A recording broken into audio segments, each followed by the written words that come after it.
Napoleon the First, Emperor of all of France and ruler of Europe. Dun dun But dun. here's the question. Where and when to go and see him so you get a nice cup of coffee, but you don't get shot? Hello, time travellers. Bonjour, time travellers. Hello. Vive l'Empereur! Vive l'Empereur. I've just had a thought here, Ed. That's good. Have one on occasion. They're useful. Well, no, this Hello. one's, I've got undressed wrong, haven't I? You have indeed. You look like what are you? Yes, British light infantry. I didn't think this one through, so that's me shot to start with. But maybe I could become a prisoner and then become his great friend. You never know. You never know. You could.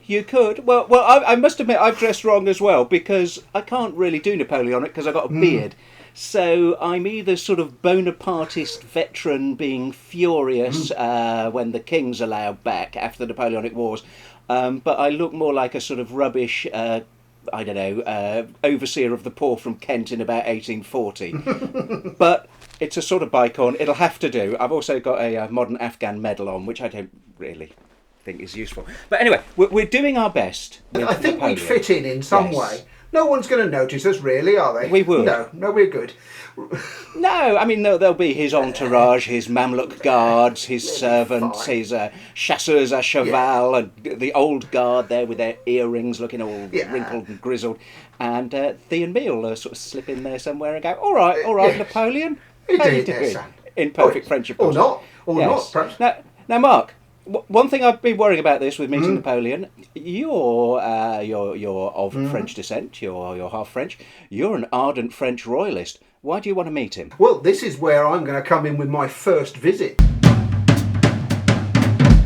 I want to visit the little town in France of Autun, where there's a small ecclesiastical school, and if we get in there just the right time, there's a 9-year-old Napoleon, and we can become his teacher, and we can change his views immediately, impress upon the young Napoleon that isn't it nice to have a king? How's that sound? Turn him into an ardent royalist.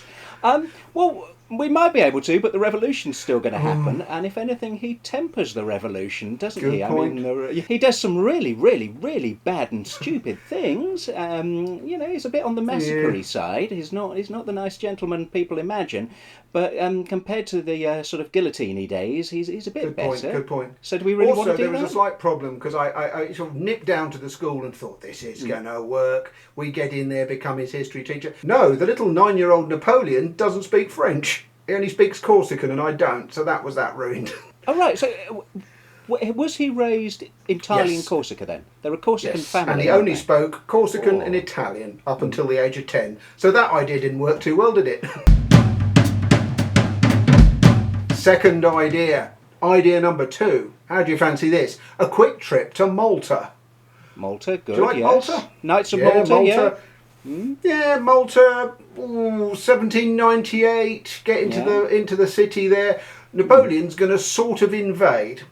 Yeah. Now, it's a very nice invasion. I know you and I don't like too much mess in our battles. This is more of a ships turn up and everyone on Malta goes, oh dear. Perhaps we'll say, we surrender. You can come in. And so in comes a very happy young Napoleon there. He's just taken the whole of the island of Malta. He's going to spend a few weeks in a little town called Valletta. He's going to have a little house there.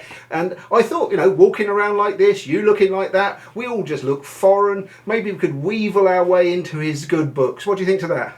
Well, I mean, rather like, so we've got the same problem that you had with the last one, really. Our Corsican is limited. My Italian is very limited, and I could speak Italian in a strange accent and claim it was Corsican, but I'm not going to get away with it. But Maltese is a form of Arabic, isn't it? Or very closely related to Arabic. And my Arabic's really limited. And my Maltese is even less. So we're going to have problems there. But I mean, we would speak Latin or or French, so it would probably be all right. Sort of a je suis l'overseer de la poor. Napoleon's adventures in Egypt are crazy. What on earth, trying to get it over to British India and then sort of realising that the locals in Egypt didn't want the French there, more than he didn't want any foreigners there. Very sort of naive and strange period in Napoleon's life, and his disastrous attempt to sort of invade into Syria, the hideous siege of Jaffa where he had everybody killed, then trying to siege Acre and coming back. He actually got off his horse and walked along with the army because they had all the horses given over to pulling guns and supplies. So that would be a moment to meet him, because he walked like an ordinary soldier by himself. And so you could sort of tag along and get near him and go, all right, Emperor. The problem is, half the army's got bubonic plague. They're all starving. They've got dysentery, so you'd want to maintain hygiene standards as you sort of sidle up to him and go, it's hot, isn't it? Yeah. Hot today. Yes. Hot, Hello, Emperor. hello, L'Empereur. But it would be an interesting time to see him when he's down, he's been utterly defeated, but he's heroic at that point. He's heroically leading his army on foot, and that'd be interesting. That'd be better than seeing him trundling along on his horse in front of your ranks while you're going, "Hey!" I don't think we've thought that one through, because the idea of him walking, brilliant, but we're going to sidle up and go, all right, Emperor, remember me? 1798, you said come round. It's not going to work too well, because he's going to be in awful mood and surrounded by people who are doing poo all the time. So I think we can forget that one. Where can we get on his good side? Yeah. Where can we get on his good side? What do we have to do? Do I have to carry a gun? Do I have to carry a sword? Do I have to operate a cannon? No. I reckon we could get there with a pepper pot. Yeah, okay, tell me. Siege of Marengo. Battle of Marengo. He wins. He's in a good mood. His chef, John, supposedly invents the dish chicken Marengo. Now, there's a little bit of a problem with that, is we're very likely to turn up and find out they didn't. Yeah. They just made a stew with what was around and it becomes a myth. But anyway, he's going to be in a brilliant mode. He's got this chicken dish. Everybody's excited. We sidle in and go, bonjour l'empereur, vous voulez un petit percel avec ça? And we're in. I had the privilege to work several times on the island of St Helena, where of course BONEY ends up. The prisoner of the British and people think St Helena is a remote rock. It's very remote, but it's a beautiful, strange island, and his house Longwood is still there, and it's the place I wouldn't like to see him. He becomes a broken man at the end, and he's clearly somebody who has a lot of mental health problems. When he's imprisoned on Elba, he has an army, well, a small army with him and a court. He realises he can get away. On St Helena, there's virtually nobody with him, and the locals peer at him all the time. So he moves out of Jamestown, and he moves up into Longwood, which is sort of higher up the mountain, and he builds a house, and he has the garden. He has paths set in the garden in sort of trenches, so he can walk around without people peering at him, because people that visit the island go, I want to see the ogre, I want to see the prisoner of St Helena, and they pay to go and sort of peer over the fence at him. And all apparently you saw was the top of his hat moving around in the garden. So it's a time I wouldn't like to see him, despite the fact I've worked on his house. I'm fanatically interested in huge efforts we went. We put a massive garrison in there and a fleet effectively just to guard him, so nobody ever could kidnap him back. But it's a very sad story, and he didn't. There's the common myth that he died of arsenic poisoning, which he didn't. And the story of that's rather lovely. There's a paper written about it many years ago. The thing about arsenic came from a locket of his hair that was preserved, and somebody tested it and it was full of arsenic.